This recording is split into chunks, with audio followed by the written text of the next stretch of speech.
शांति।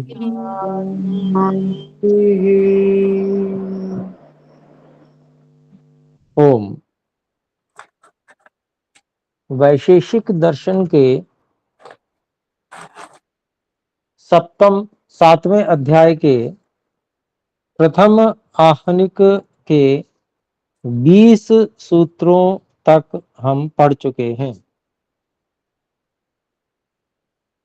यहाँ तक हम में से कोई भाई बहन बात कोई पूछना चाहें तो कृपया हस्तोत्थापन द्वारा सूचित करें। जी बहन रिया जी बोले। जी ओम नमस्ते गुरुजी। नमस्ते जी। गुरुजी, षष्ठ अध्याय द्वितीय आहनिक में जो 11वां सूत्र है गुरुजी, हाँ उसमें जी। जी उसमें गुरुजी जो पहली पंक्ति है जिसमें कह रहे हैं रागमयात् विषय सुख नाशे विषय सुख साधन नाशेपि तद विषय को रागो वतिष्ठते। गुरुजी ये थोड़ा तो स्पष्ट हुआ कि जो सुख भोगने से राग उत्पन्न होते हैं प्रत्यक्ष रूप से जो हम देख रहे हैं। फिर उसके बाद वाली जो बात कह रहे गुरुजी वो स्पष्ट नहीं हुई, एक बार इसको फिर से समझा दे। जी जी। जी गुरुजी।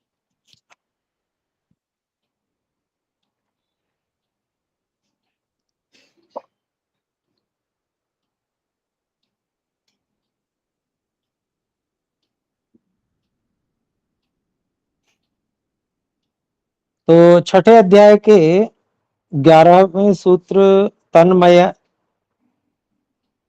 त्वाच्च अर्थात राग द्वेष में अधिक आसक्त होने से बार बार उन वस्तुओं का स्मरण करने से राग द्वेष अधिक मात्रा में बढ़ते हैं। ये बात यहाँ समझाने का प्रयास कर रहे हैं भाष्य में, और इसमें कह रहे हैं तत्शब्देन रागो गृह्यते।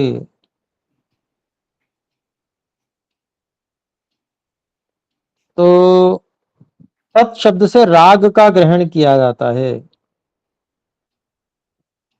रागमयात विषय सुख नाशे विषय सुख साधन नाशे अपि तद विषयकः रागः अवतिष्ठते।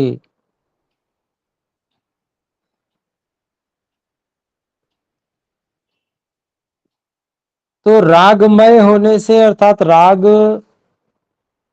और आसक्ति होने के कारण से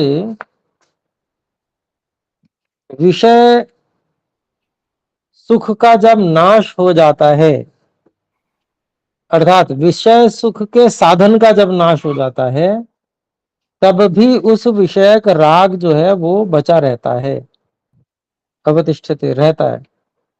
तस्य तथा भूतस्य रागस्य कारणम, उस प्रकार के राग का जो कारण है, पुनः पुनः विषय सेवनात्, बार बार विषय का सेवन करने से, विषय सुख जन्यम रागम, विषय सुख से उत्पन्न जो राग है, रागमय व्यसनम, रागम नहीं रागमय व्यसनम, उस विषय सुख को भोगने से जो उत्पन्न हुआ आसक्ति सहित जो एक व्यसन है, आदत है, अभ्यास है, अर्थात राग संस्कार प्राबल्यम, उसी को कहा कि राग के संस्कार की प्रबलता और अधिक प्रबल हो जाना। क्योंकि बार बार जब विषय का सेवन करता है कोई व्यक्ति और उसको और कुछ ध्यान नहीं रहता, वो जो एक क्षण के लिए तीव्र सुख उत्पन्न जैसा होता है वो ही केवल वो याद रखता है और वो जुड़ जाता है उसकी स्मृति में। स्मृति में जुड़ने से ये वस्तु बहुत सुखदाई है, ऐसा ऐसी मान्यता, एक राग, एक आसक्ति वो और अधिक प्रबल हो जाती है। तो राग संस्कार चित्रम यत स्थिरी भवति, उसी को खोल रहे हैं, राग संस्कार प्राबल्यम, उसी को खोल रहे हैं, राग संस्कार चित्रम। तो राग अर्थात आसक्ति का जो संस्कार है उसका एक तरह से चित्र कह लें, उसको चित्र संस्कार को ही कहा जा रहा है, जो कि स्थिरी भवती, वो स्थिर हो जाता है, दृढ़ हो जाता है और मजबूत हो जाता है। तस्मात् अपि रागः प्रवर्तते, तो जो संस्कार और दृढ़ हो गया, जो स्मृति में और अधिक बलवान हो गया, उस जो स्मृति और अधिक उसके प्रति आसक्ति की बन गई है, वह फिर से राग को और बढ़ाती है, आसक्ति में प्रवृत्त कराती है। जी गुरुजी। तो ये जो है पूरा वाक्य लंबा सा था, जी तो इसमें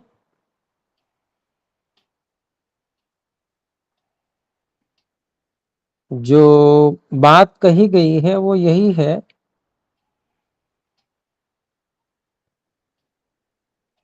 कि सुख से जो राग उत्पन्न होता है वो तो होता ही है, लेकिन सुख की अनुस्मृति पूर्वक जो राग होता है, खाली स्मृतियों से भी राग बढ़ता जाता है। जैसे किसी ने साक्षात भोग भोगा, भोग भोगने से वो संस्कार दृढ़ हुआ, दोबारा से भोगेगा तब भी दृढ़ होगा, लेकिन जब वो उसकी स्मृति उठाएगा और ये ध्यान या उसको आएगा, याद आएगा कि वो तो सुख बड़ा अच्छा था, भाई ये जो है इस आसक्ति से भी और आसक्ति बढ़ रही है, राग और अधिक बढ़ रहा है। जी बस जी गुरुजी। यही है। जी गुरुजी, स्पष्ट हो गई बात। यानी पहले 10वें सूत्र में जो बोला कि जो साक्षात यानी जो प्रत्यक्ष रूप से सुख भोगने से राग उत्पन्न हुआ, फिर इस सूत्र में स्मृति पूर्वक ऐसा, तो उसको स्मृति वो के रूप राग में के बोला। संस्कार और अधिक संस्कारों को बार बार मन में दोहराने से फिर और संस्कार प्रबल होते हैं, जी स्मृति गुरुजी। को बार बार उठाने से और वो राग प्रबल हो जाता है। जी गुरुजी। जी। और अगले सूत्र में अदृष्टाच यानी जो कर्माशय है उनके द्वारा जो राग और द्वेष उत्पन्न हुए, ऐसा।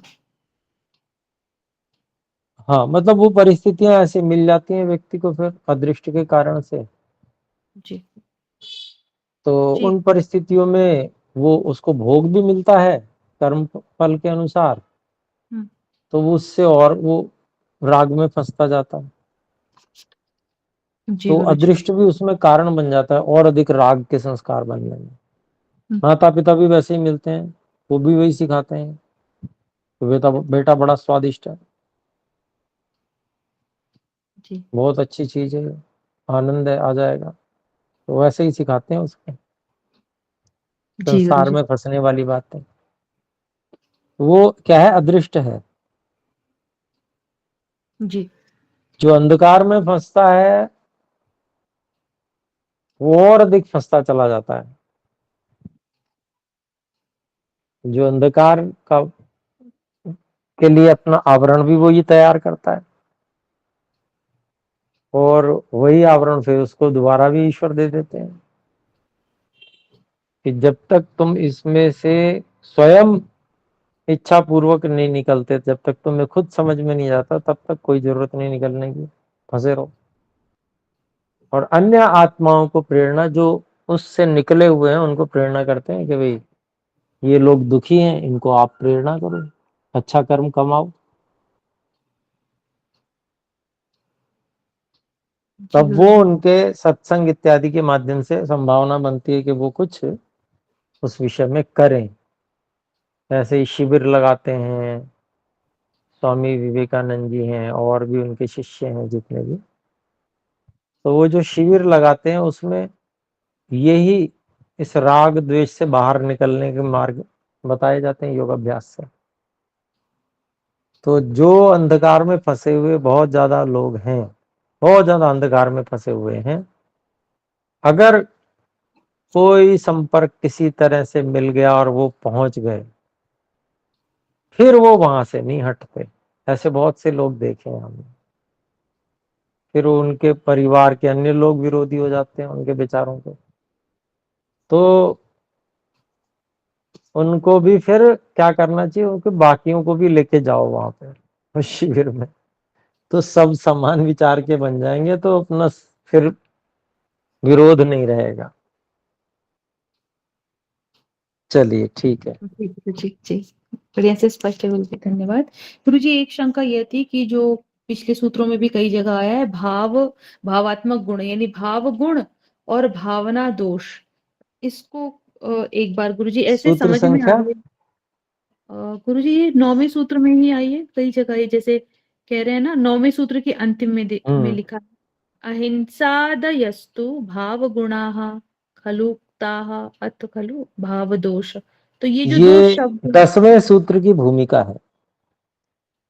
जी जैसे गुरुजी। नया पैराग्राफ शुरू होता है ना, तो वो भूमिका हो जाती है। पहले वो 9वें सूत्र का जो भाष्य है, अभ्युदयो न भवति तस्माद अभ्युदयो न भवति, यहाँ तक वो भाष्य समाप्त है। जी गुरुजी। और फिर ये 10वें सूत्र की भूमिका आरंभ हो गई, अहिंसा दयस्तु भाव गुणा खलुक्ता अथ खलु भाव दोष विषय प्रदर्शयति। तो जो पहले बिल्कुल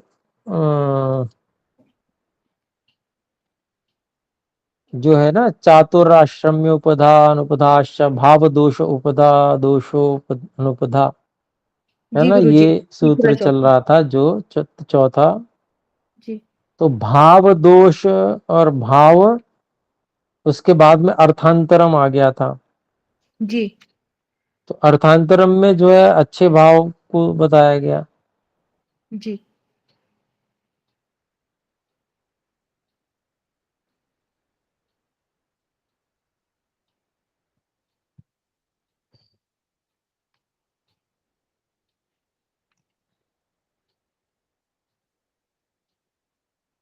तो उसमें जो मतलब यम नियम है उनकी प्रधानता बताई गई, यम नियमों में से यमों की प्रधानता बताई गई, है ना, जी।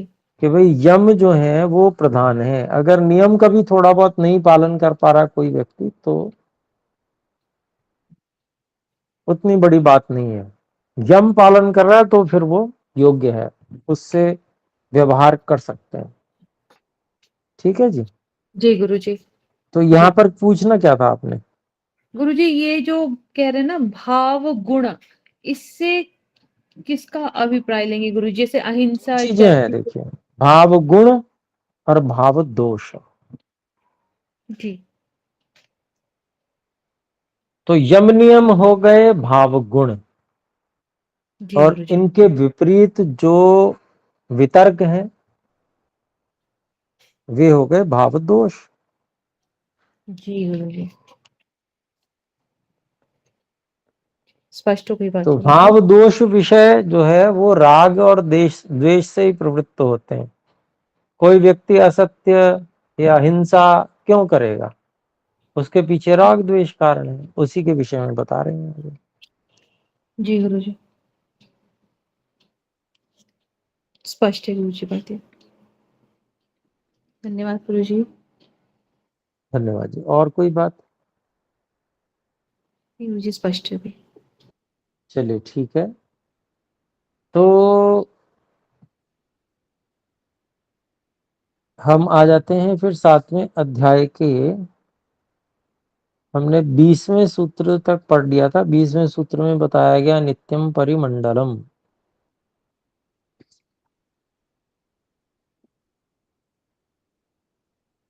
अणु और महत परिमाण तथा अणु और महत द्रव्य नित्य हैं।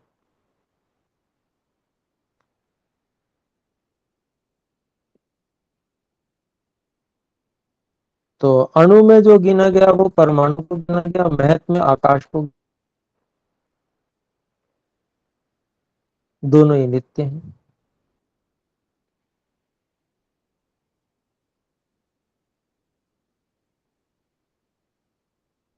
फिर 21वें सूत्र की भूमिका पे आ जाते हैं हम।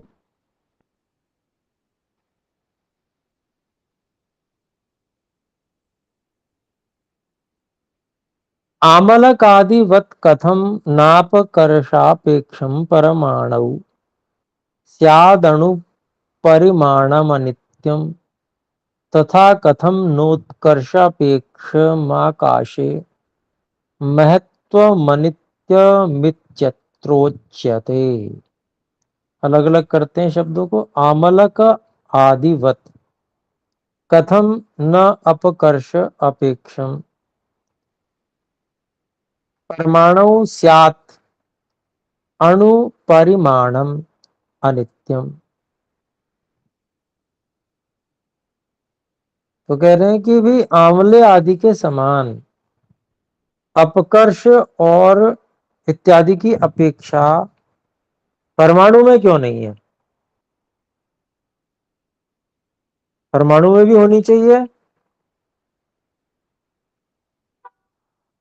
परमाणु में भी अणु परिमाण जो है वो अनित्य होना चाहिए।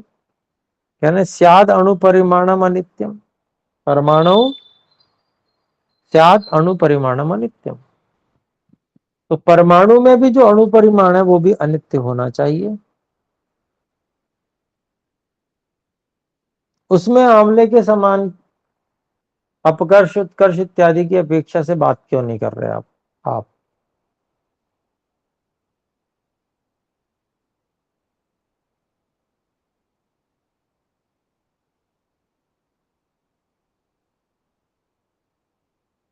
तो ये प्रश्न किया है यहाँ पे।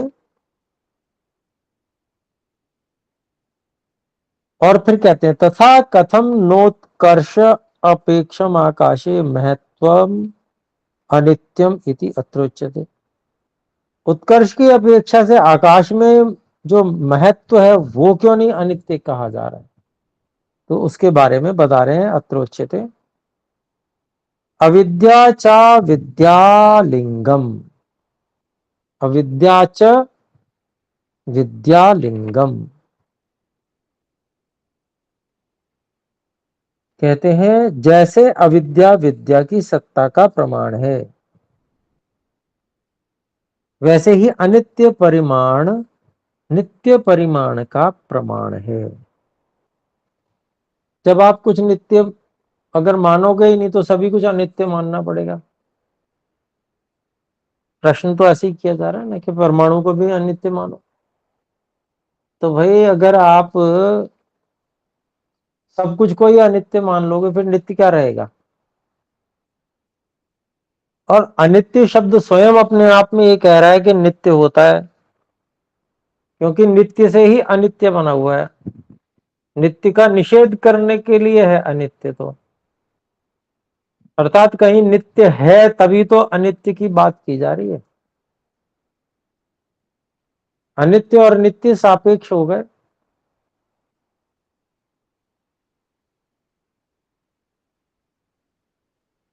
नित्य है तब उसकी अपेक्षा से किसी को अनित्य कहेंगे। अगर सारे अनित्य ही हो जाएंगे तो फिर तो अनित्य नाम ही बेकार हो जाएगा।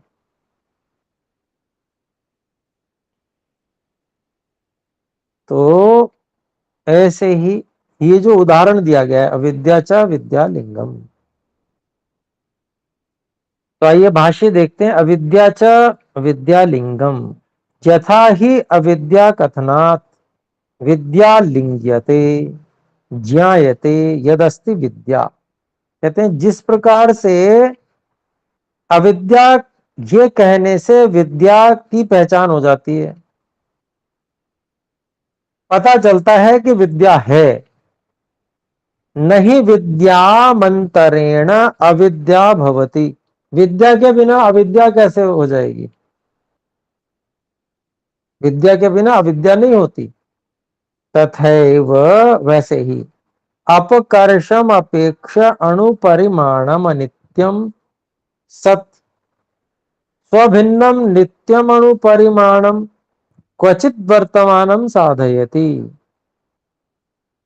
तो ये कहते हैं जैसे विद्या के बिना अविद्या नहीं हो सकती है, ठीक वैसे ही, तथा वैसे ही अपकर्षम अपेक्ष्य, अपकर्ष छोटेपन की अपेक्षा करते हुए,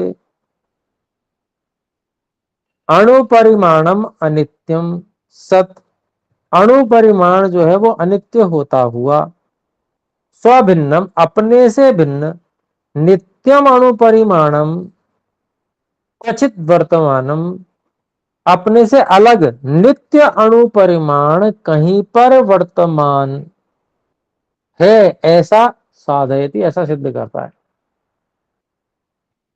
तो ये बात आपको समझ में आई गई होगी, क्योंकि मैंने अभी समझाई ही थी।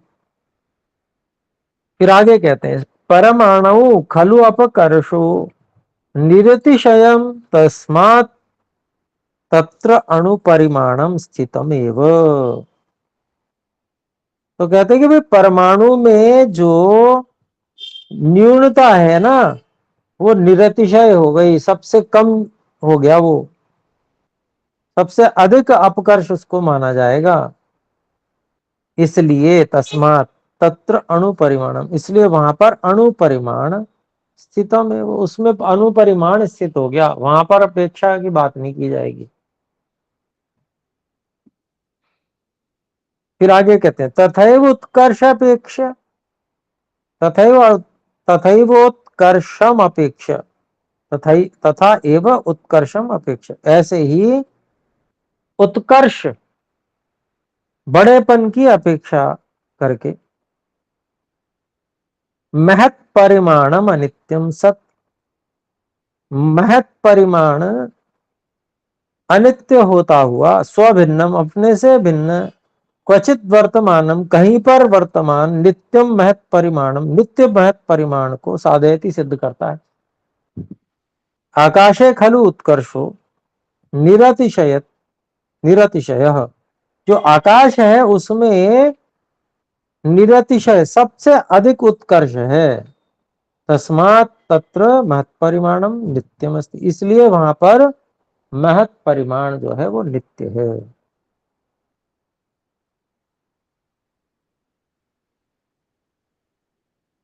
एतदपि सूत्रम शंकर मिश्रादिभिर्न सारल्येन व्याख्यातम, यह भी सूत्र शंकर मिश्र आदियों के द्वारा ठीक से सरलता से व्याख्यान नहीं किया गया है। तो ये हमारा 21वां सूत्र हो गया। समझने के लिए बात है, कहीं भी कोई नेगेटिव बात है तो वो अपने आप ही ये सिद्ध करती है कि पॉजिटिव भी होगी। ये बात यहां से हमें, ये तर्क हमें बढ़िया से मिल गया।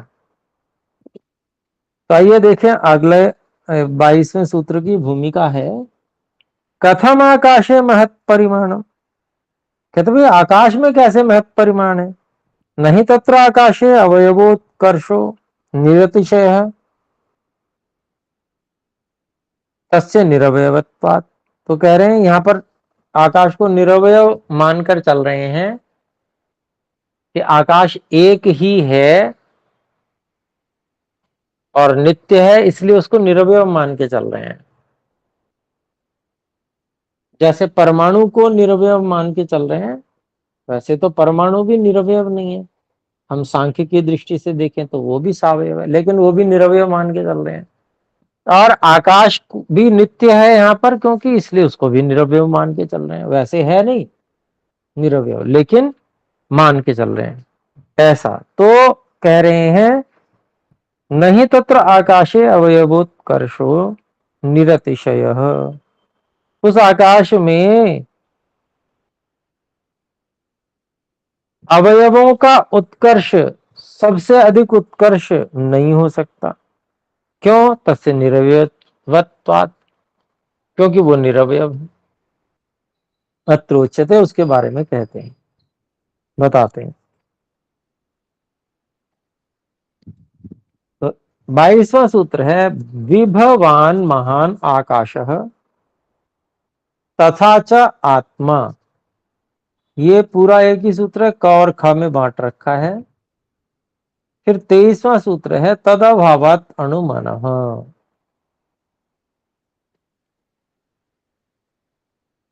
और इन तीनों सूत्रों में एक वाक्यता है, इसलिए तीनों एक साथ पढ़े गए हैं। तो अभिप्राय यह है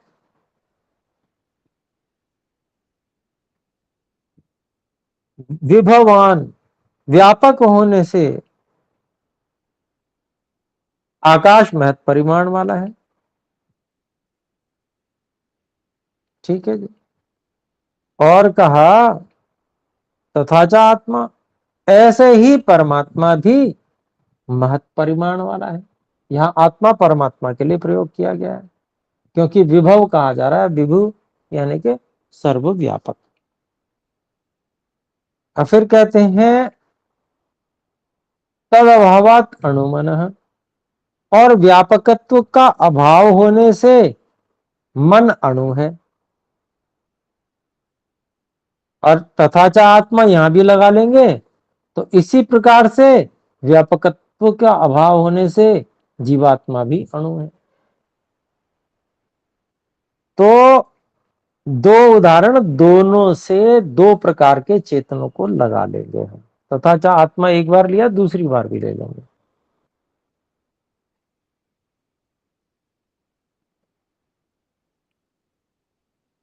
तो पहला वाला आत्मा जो है वो परमात्मा के लिए हो जाएगा, पुरुष विशेष के लिए, और दूसरा वाला आत्मा जीवात्मा के लिए हो जाएगा, जो सामान्य पुरुष है।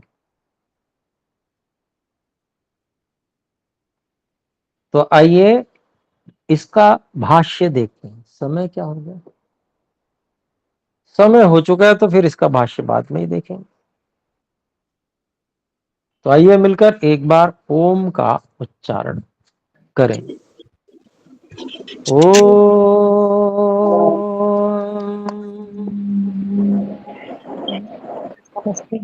सर्वेभ्यो नमः, सभी को सादर